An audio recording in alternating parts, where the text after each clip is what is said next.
नमस्कार दोस्तों, मेरा नाम है विमल सिंह। बालाजी स्टडी अड्डा में आपका स्वागत है। डीएलएड फोर्थ सेमेस्टर और सेकंड सेमेस्टर संयुक्त क्लास हम आपको दिसंबर 2022 एग्जाम के लिए करा रहे हैं। अंग्रेजी विषय की बैक टू बैक क्लासेस चल रही है हमारी। आज हम देखेंगे क्लास नंबर 13 और आज का हमारा टॉपिक होगा लेटर, एप्लीकेशन और एस्से। इसके अंतर्गत हम फॉर्मेट भी देखेंगे, उसके साथ साथ कुछ एग्जाम्पल की बात भी हम करेंगे। और यहाँ से आज आपके 4 नंबर टोटल पक्के होंगे अकेले इस सिंगल वीडियो से।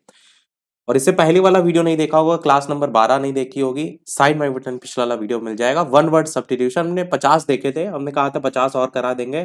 तो 50 उनको देखने से पहले लेटर एप्लीकेशन ज्यादा जरूरी था, इसलिए इसको करा रहे हैं। अगर टाइम मिलता है तो 50 और करा देंगे, वरना 50 ही वो काफी है। तो चलिए स्टार्ट करते हैं। सबसे पहले मैं आपको कोर्स की बात करता हूँ। सेकेंड सेमेस्टर का कोर्स ये है, फोर्थ सेमेस्टर का कोर्स ये है।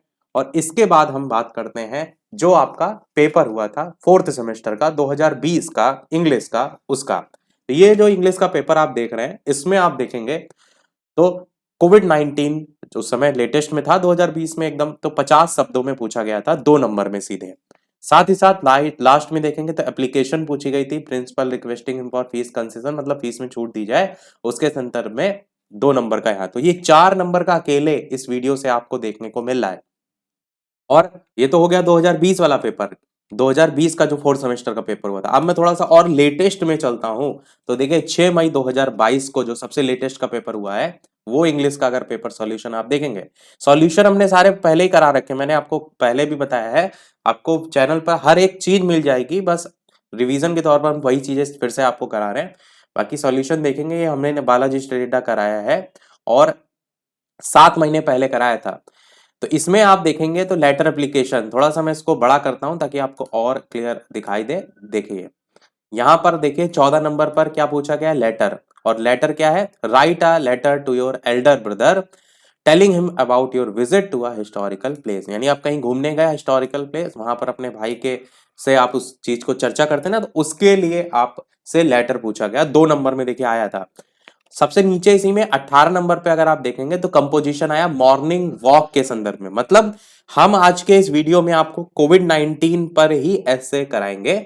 वहां पर कराने का मेन मकसद मेरा यह है कि आप समझे कि कैसे चीजों को आपको एक टॉपिक को लेकर के लिखना होता है।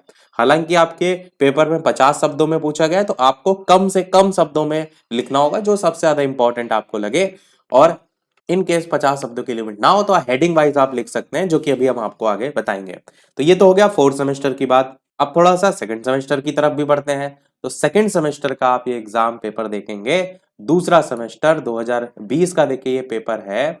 और इस पेपर पे अगर आप देखेंगे तो इस पेपर में सबसे लास्ट में एप्लीकेशन पूछा गया, बिल्कुल पूछा गया। लेटर देखिए आया, write a letter to your friend inviting him to attend your brother marriage, 2 number पक्का यहां से पूछा जाता है।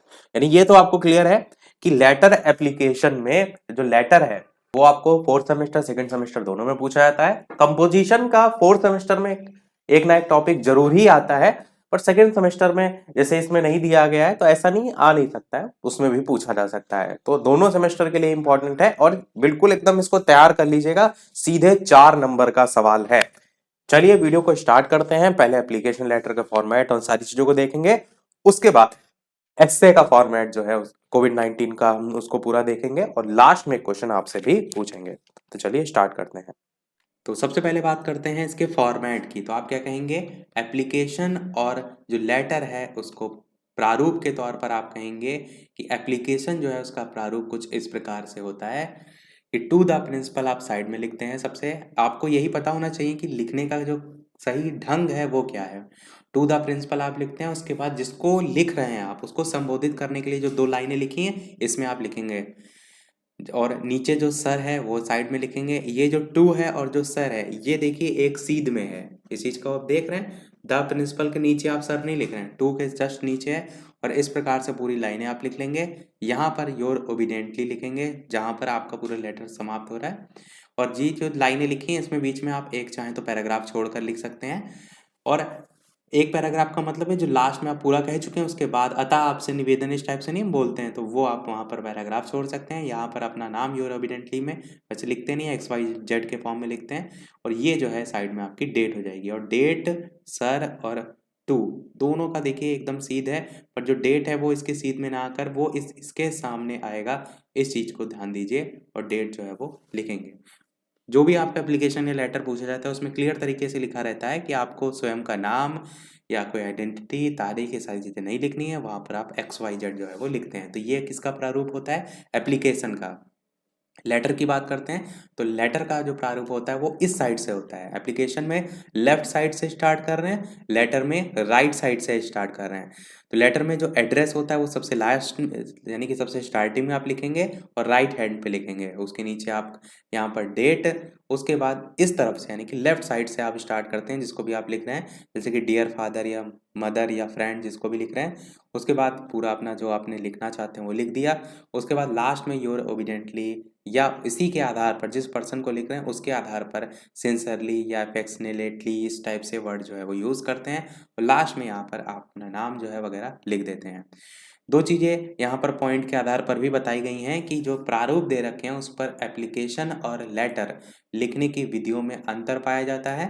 एप्लीकेशन में to the principal, to the class teacher, to the district magistrate आदि लिखा जाता है और लेटर में क्या होता है, सबसे पहले पत्र लिखने वाले व्यक्ति का पता और पत्र लिखने वाले का दिनांक लिखते हैं। देखिए लिखा है ना, सबसे पहले एड्रेस और साथ ही डेट, जबकि यहाँ पर एड्रेस का कोई नामो निशान ही नहीं था, डेट सबसे लास्ट में आ रही थी। तो ये डिफरेंस आपको ध्यान रखना है। इसके पश्चात संबोधन सूचक शब्द जैसे कि dear father, dear mother, dear friend आदि जो है इसमें लेटर में जो है वो लिखते हैं। पत्र की मुख्य बातें लिखने के पश्चात माता पिता, बड़े भाई साहब, चाचा जी आदि जो है उनके लिए जो शब्द जो भी उन व्यक्ति से संबंधित है, जैसे कि मैंने बताया ना कि योर ओबिडेंटली, योर सिंसियरली, तो उसी के अनुसार लिखते हैं। मित्रों के लिए योर सिंसियरली आदि लिखकर पत्र लिखने वाला अपना नाम जो है वो लिखता है। नाम तो यहाँ लिखता है जो आप ओरिजिनल किसी को पत्र लिख रहे हैं, जब एग्जाम पेपर में आता है तब आप नहीं लिखते हैं। तो आई थिंक आपको एकदम बेसिक चीज क्लियर हो गई होगी। मेन आपके लिए क्या है, फॉर्मेट है, क्योंकि कौन सा लेटर आएगा, कौन सी एप्लीकेशन आएगी वो तो कोई नहीं जानता है, लिखना आपको स्वयं से ही बनाकर होगा। तो मेन फॉर्मेट आपके दिमाग में बैठा होना चाहिए। अब मैं क्या करता हूँ, दो एप्लीकेशन और दो लेटर दिखा देता हूँ। सबसे पहले हम बात करते हैं एप्लीकेशन की, और जो ये एप्लीकेशन है वो write an application to your principal informing him about your sister marriage and your inability to attend your class for 5 days. मतलब कि आप एप्लीकेशन लिखेंगे किसको, अपने प्रिंसिपल को लिखेंगे, क्या करने के लिए, इन्फॉर्म करने के लिए, किस बारे में, अपनी सिस्टर जो है उसकी मैरिज के बारे में। और साथ ही साथ आप क्या चाहते हैं या कहना क्या चाहते हैं कि इनएबिलिटी टू अटेंड, यानी कि आप जो क्लास है वो अटेंड नहीं कर सकते, कितने दिन के लिए, 5 दिन के लिए। तो इस पर आपको एप्लीकेशन लिखनी है, किसको, प्रिंसिपल को लिखनी है। तो ये हम इसका जो है वो फॉर्मेट देख लेते हैं। इसके अलावा वीडियो पसंद आए तो सभी लोग, जितने भी लोग वीडियो देख रहे हैं, वीडियो को लाइक अवश्य कर दीजिएगा, ताकि इसी प्रकार और अच्छी से अच्छी चीज़ें मैं आगे भी आपको प्रोवाइड कराता रहूं। और ये तो देखते हैं इसमें क्या है लिखने का फॉर्मेट। तो to the principal RMD inter college Sitapur, इस प्रकार से फॉर्मेट मैंने ऊपर दिखाया है। Sir most respectfully I beg to say that, ये आप स्टार्टिंग इसी प्रकार से करेंगे। जिस भी व्यक्ति को लिख रहे हैं तो कहीं ना कहीं उसको ही मद्देनजर लिखते हुए लिखेंगे। तो I beg to say that on account of my sister marriage on 10th September 2007, I am unable to attend my class. I therefore request you to grant me leave for 5 days from today. आज से 5 दिन के लिए अवकाश मांगा गया है। तो बहुत ही सिंपल सी साधारण सी भाषा में लिखा है। आप चाहें तो थोड़ा बहुत कहानी भी जोड़ सकते हैं कि मैं आने में असमर्थ हूँ, इस टाइप से, बाकी वो आपकी इच्छा। योर ओबिडेंटली XYZ इस प्रकार से, और सामने डेट रहेगी।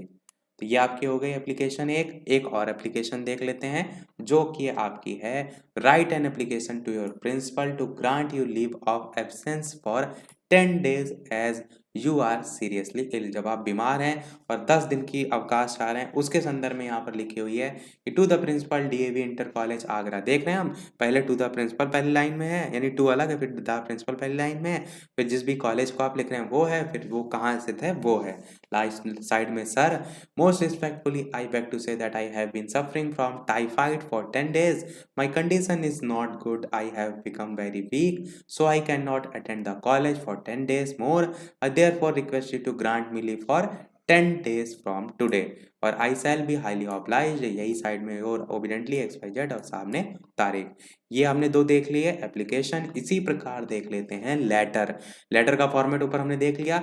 इसमें हम देख रहे हैं पर्सनल लेटर जो है उसमें, जैसे सबसे पहले लेटर लिखा है कि write a letter to your father asking him to send you 500 rupees for the examination fees and for purchasing some books. लिखा है ना लेटर टू फादर, तो आपको पिताजी को लिखना है लेटर, किसके संदर्भ में? 500 रुपये जो है आपको चाहिए, और किस लिए? एग्जामिनेशन फीस, और साथ ही साथ आपको कुछ किताबें खरीदनी, इस प्रकार से है। अब यहाँ से आप साइड से एड्रेस से स्टार्ट कर रहे हैं, मैंने ऊपर फॉर्मेट दिखाया था, तारीख लिखी उसी के नीचे, my dear father, I am quite well here and hope that all the members of our family will be quite well at Mursarani. यहाँ पर जगह का नाम लिखा है। देखिए, जब पिताजी को आप लिखते हैं तो क्या ये थोड़ा नहीं करेंगे कि डियर पिताजी, आई एम हाईली ऑब्लाइज, वो आप ऊपर जब प्रिंसिपल को लिख रहे हैं तो ये ध्यान रखिएगा कि कहाँ पर किसको लिख रहे हैं और किसके लिए कौन से वर्ड यूज करने हैं। यहाँ पर आप पिताजी को लिख रहे हैं तो क्या कहेंगे कि आशा करते हैं हम यहाँ सब कुशल मंगल है, तो आप भी वहां होंगे। वही लाइन लिखिए कि I am quite well here, I hope that all members of our family also be quite. तो इस टाइप से ही आप पिताजी को लिखेंगे। आगे लिखा है, request you to send some more money next month. The reason of demanding additional money said that I shall have to deposit examination fees and need some essential books on science. 500 rupees will be quite enough for my present need. और यही चीज paragraph की मैंने बात कही थी कि paragraph इस प्रकार से आप लास्ट में छोड़ देते हैं कि जब आप लास्ट वाली लाइन को एकदम कहते हैं कि please send money at an early date by money order. इसी प्रकार जब प्रिंसिपल को लिखते हैं तो प्लीज ग्रांट मी लीव, कि मुझे जो है वो छुट्टी दें, तो लास्ट में इस प्रकार से एक लाइन लिखते हैं, एनेक्सली वेटिंग फॉर मनी, और यहाँ पर वही सारी चीजें XYZ आप लिख सकते हैं। देखते हैं एक और हमारा लेटर, और इसी के साथ आपका पूरा जो है वो ये टॉपिक समाप्त हो जाएगा। आई होप आप अब कर ले जाएंगे अगर यहाँ से प्रश्न आपका आया, क्योंकि ऐसा कुछ कठिन नहीं है, मेन आपको फॉर्मेट अपने दिमाग में रखना है। Write a letter to your friend inviting him to attend the marriage of your sister. आपको कोई फ्रेंड को जो है वो इनवाइट करना है, किसके लिए? खुद की जो सिस्टर है उनके मैरिज के लिए, तो वो लेटर है, लेटर टू जो है वो फ्रेंड। तो साइड में एड्रेस, फिर तारीख, फिर डियर राजीव, जिस भी दोस्त को लिखना है उसका नाम dear Rajiv. I am very glad to inform that the marriage of my sister Kalpana has been settled today. The marriage party will come here from Delhi on 25 January at 5 p.m. Your coming is very essential. Essential मतलब होता है जरूरी। Here I am all alone. There is none to help me. Please do come and help me in the function. कहने का मतलब क्या है? आपको थोड़ी भूमिका बनानी होती है। ये नहीं कि आप दोस्त को बुला रहे हैं भैया आ जाओ, ये नहीं, आपको थोड़ा सा भूमिका बनानी है कि योर कमिंग, आपका आना बहुत जरूरी है। Your coming is very essential. Here I am all alone, यहाँ हम सब अकेले हैं। There is none to help me, यहाँ मुझे कोई सहायता करने वाला नहीं है। प्लीज डू कम, कृपया आओ, and help me in the function, और फंक्शन में मेरी सहायता करो। तो कहानी बनानी, ये नहीं कि लेटर में डियर राजीव प्लीज आ जाओ, ऐसे नहीं करना है आपको। फिर लास्ट वाली लाइन वैसे ही कि I am sure you will not disappoint me, और anxiously waiting for your arrival and timely help, और लास्ट में योर सिंसियरली XYZ। तो आपका कंप्लीट। अब हम ऐसे को जो है वो देखते हैं। कंपोजिशन करके आपके टॉपिक में पेपर में पूछा जाता है, राइट है कंपोजिशन ऑन कोविड-19 50 शब्दों में है, तो हम कोविड-19 ही टॉपिक को उठा रहे हैं। ऐसा नहीं कि कोविड-19 ही पूछा जाएगा, यहाँ पर हम एक आपको तरीका बताएंगे कि कैसे आप शब्दों का चयन अच्छे से अच्छे करेंगे, उस पर आपको फोकस करना है। हेडिंग कैसे कैसे हो सकती हैं उस पर फोकस करना है। 50 शब्दों में पूछा जाएगा तो कैसे कम शब्दों का उपयोग करना है उस पर आपको फोकस करना है। तो चलिए अब देखते हैं हम एक कंपोजिशन, और जैसे ये आपका कोविड-19 पर आया है, वैसे ही अगर आप देखेंगे तो मॉर्निंग वॉक पर 2022 का लेटेस्ट पेपर में आया था। मतलब कोई भी टॉपिक वो उठा सकते हैं, बस उस शब्दों को कैसे इंग्लिश में आपको लिखना है उस पर आपको विशेष ध्यान देना है। तो चलिए स्टार्ट करते हैं। में हम इंट्रोडक्शन हेडिंग डाल के भी लिख सकते हैं। देखिए, जो कोविड-19 पर ऐसे आया था उसमें 50 शब्दों में लिखा गया था। अगर 50 शब्दों में पूछा गया है तब आप अगर हेडिंग डाल के लिखेंगे तो वो बहुत लेंदी हो जाएगा, क्योंकि आप इंट्रोडक्शन ही में देख लेंगे तो कितने सारे वर्ड हैं, 1 2 3 4 5 6 7 8 9 10 11 12 13 14 15 16 17 18 19 20। अगर 20 यहाँ है तो 40 यहाँ, आगे चल के 50 ऐसे ही केवल एक हेडिंग में हो जाएंगे। तो ध्यान दीजिए, अगर 50 शब्दों की लिमिट लिखी है प्रश्न में तो आपको क्या करना है, किसी भी प्रकार से हेडिंग का यूज आप ना करिए। कम शब्दों में अधिक से अधिक चीजें लिखने का प्रयास कीजिए। अगर लिखा है कंपोजिशन लिखिए तो कोशिश कीजिए कि अगर आप हेडिंग लिख रहे हैं तो उसमें 2 से 3 लाइनें ही मैक्सिमम लिखिए, क्योंकि 1 घंटे में ही पूरा आपको पेपर भी करना होता है ये सारी चीजें। तो देखिए, यहाँ पर हम इंट्रोडक्शन की सबसे पहले बात करते हैं।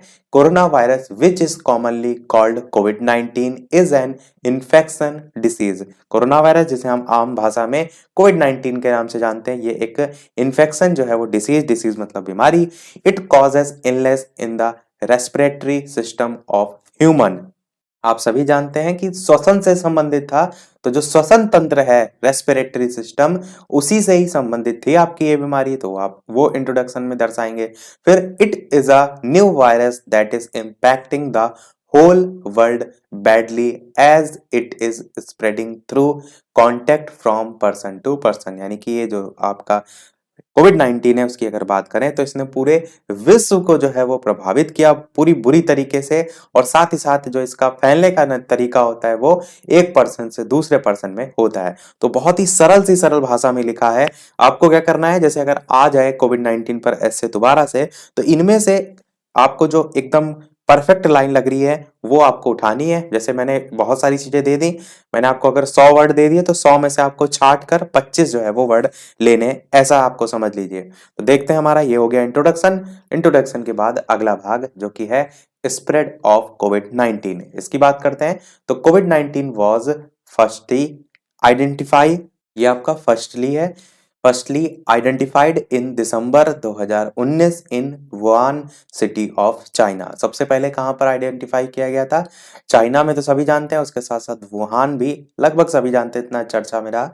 ये आप ध्यान रख सकते हैं, दिसंबर 2019। बात करते हैं उसके आगे कि इन मार्च 2020 who declared the covid outbreak a pandemic.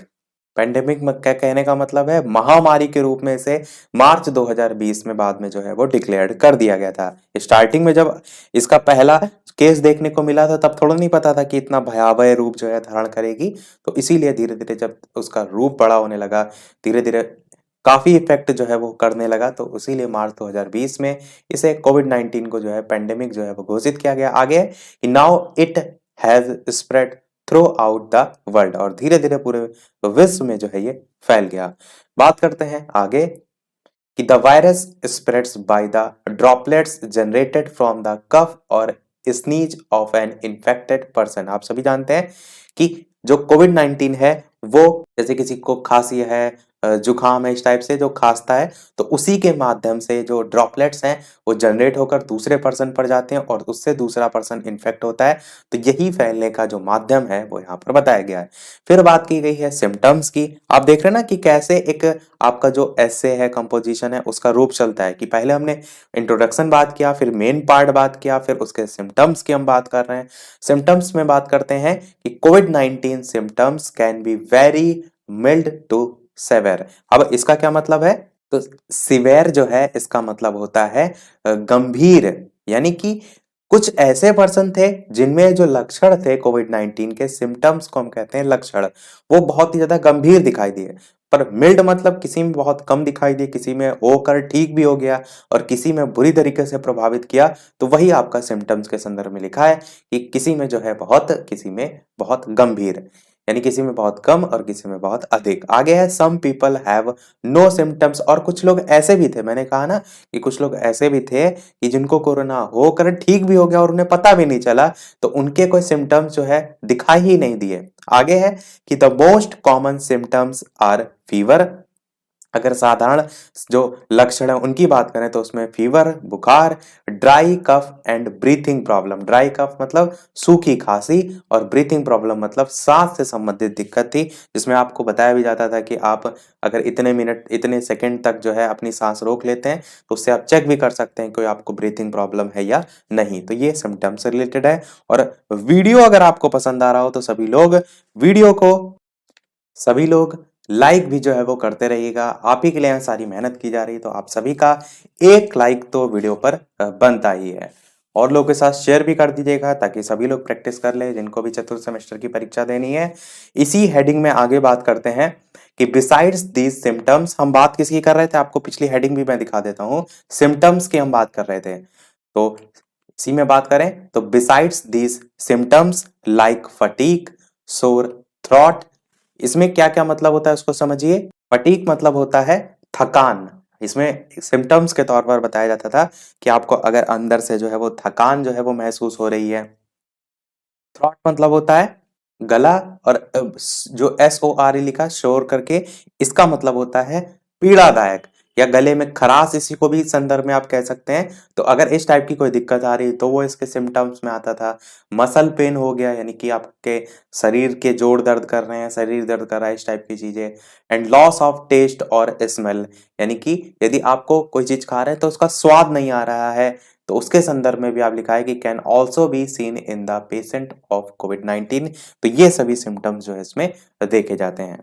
फिर बात करते हैं आगे कंक्लूजन की, जो कि हमारा लास्ट पार्ट है इस एस्से का।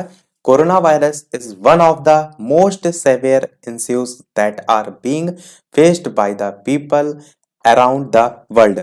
सेवियर का मतलब पहले ही मैंने आपको बता दिया था, गंभीर बीमारी के संदर्भ में यूज करते हैं। और आगे लिखा है कि it is necessary that we come out of this situation as soon as possible, कि ऐसा जरूरी है कि हम ये जो सिचुएशन कोविड-19 वाली थी, इस सिचुएशन से जल्द जो है वो बाहर निकलें। और अब एक चीज और ध्यान दीजिएगा आगे देखने से पहले, कि आपकी वैक्सीन जो आ गई है उसके संदर्भ में भी आप इस बिंदुओं में जो है वो मेंशन करेंगे। वैसे तो आपका ये जो एस्से था कोविड-19 पर टोटली बेस्ड था, पर अगर वर्तमान के प्रोस्पेक्टिव से देखें तो आप चाहें तो वैक्सीन को भी इसमें शामिल करके बता सकते हैं कि ऐसे हो गई है। फिर स्टार्टिंग जो स्टेज है उसमें डॉक्टर और जो महिला कर्मचारी हैं, इन सबको जो है वो प्रदान की जा रही है वैक्सीन, वो सारी चीजें भी आप लिख सकते हैं इसमें। आगे है कि together we all can bring an end to this pandemic, यानी कि हम सब मिलकर जो है हम इस जो सिचुएशन है उससे लड़ेंगे, और जो ये महामारी है उसका मिलकर जो है वो सामना करेंगे, उसे जो है मिलकर जो है वो समाप्त करेंगे। तो ये आपका ओवरऑल ऐसे था। तो सारी चीजें हमने देख ली। वीडियो को समाप्त करने से पहले जो भी चैनल पर नए हो सब्सक्राइब करके अवश्य जुड़ जाइएगा, ताकि आगे आने वाला कोई वीडियो आपसे मिस बिल्कुल भी ना हो। यदि आपको कोई सुझाव हो, कोई चीज रह गई हो, तो वो भी आप बता सकते हैं। जैसे आइडियम फ्रेजेस वगैरह भी पूछ लिए जाते हैं, तो आप चाहें तो उनको अलग से पढ़ सकते हैं, हमने कराया नहीं अभी। अगर आगे समय मिलता है तो उसको भी देखेंगे। बाकी आइडियम फ्रेजेस हैं, कई बार सिनोनिम एंटोनिम भी। अब तो लेटेस्ट के जो पेपर होते हैं ना उसमें जीके जीएस जैसे आपका कॉम्पिटिटिव लेवल वाले पेपर होते हैं ना, वैसे पूछे जाने लगे हैं। तो आपको थोड़ा सा हर तरीके से तैयार होना जरूरी है। और वन वर्ड सब्स्टिट्यूशन हमने 50 कराए थे, देखते हैं अगर और भी करा सकेंगे तो कराते हैं। और मॉडल पेपर वगैरह आप बताइएगा कमेंट में, जो है वो भी आपके लिए प्रोवाइड जो है वो कराते हैं। तो जैसा भी हो कमेंट में अपना सुझाव अवश्य देते रहिए करिए, ताकि मुझे भी पता चले कि आपको किस चीज की जो है वो नीड है। और यदि कोई भी चीज आपको टॉपिक से रिलेटेड या सेकंड सेमेस्टर फोर्थ सेमेस्टर से रिलेटेड नहीं मिल रही है तो कमेंट कर सकते हैं, मैं आपको प्रोवाइड करा दूंगा। सारी चीजें आप देख सकते हैं। अब एक प्रश्न आपके लिए भी, जैसा कि सभी वीडियो में हम आपसे एक ना एक प्रश्न पूछते हैं। तो प्रश्न आपका है, he died dash cholera. From होगा, ऑफ होगा, बाई होगा, विद होगा। ये क्वेश्चन आपका प्रीवियस ईयर से हमने उठाया है, सेकंड सेमेस्टर प्रीवियस ईयर से उठाया है। तो प्रेपोजिशन, कंजंक्शन, सारी चीजें हम पढ़ा चुके हैं। तो अपना आंसर वीडियो के मेन कमेंट में बताइएगा। टेलीग्राम चैनल से जो भी ना जुड़े हो, लिंक डिस्क्रिप्शन में मिल जाएगी, और डायरेक्ट भी टेलीग्राम पर बालाजी स्टडी अड्डा सर्च करके जुड़ जाइएगा, क्योंकि जो भी हम मॉडल पेपर वगैरह कराएंगे उसके पीडीएफ वगैरह आपको भी साथ में दे देंगे, ताकि आप उनके माध्यम से अपनी प्रैक्टिस भी साथ साथ करते रहें। सारी चीजें हमारी एक तरफ से फ्री रहेंगी, इसमें कोई टेंशन नहीं आपको लेना है।